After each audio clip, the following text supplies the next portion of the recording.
অতি দর্পে হতা লঙ্কা, অতি দর্পে হতা লঙ্কা, অতি মানে চ কৌরবা, অতি দানে বলি বধ্যা, সর্বম অতি অন্তর্গর্হিতম।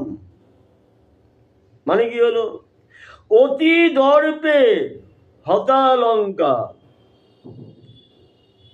অতিমানে চ কৌরবা, অতিরিক্ত দর্পে অহংকারে লঙ্কা ধ্বংস হয়ে গেল। অতিমানে চ কৌরবা, অতিরিক্ত মান ইজ্জত বজায় রাখতে গিয়ে কৌরব বংশ ধ্বংস হয়ে গেল। তাহলে অতি দর্পে হতা লঙ্কা, অতিমানে চ কৌরবা, হতা। অতি দানে বলি বদ্ধ, বলি রাজা ছিল একজন। সে পৃথিবীর বিশ্বে ব্রহ্মাণ্ডের রাজা।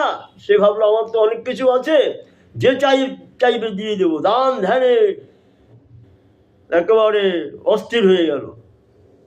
ভগবান বিষ্ণু এলো দান গ্রহণ করতে। এবার বলে আমাকে 3 পাদ ভূমি দাও। তখন সে বলছে, বলি রাজা, আমার তো অনেক আছে, জগৎ মিলে এত কিছু আছে, আপনি মাত্র 3 পাদ জায়গা চাইছেন।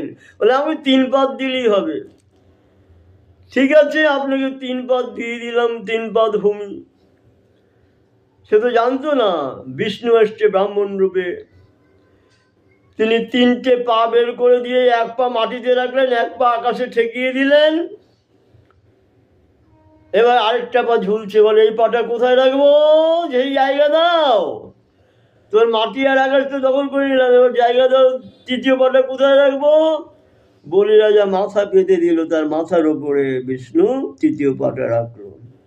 বলি বদ্ধ হয়ে গেল অতিদানে। তাই বলা হয় অতিরিক্ত কোনো কিছুই ভালো নয়।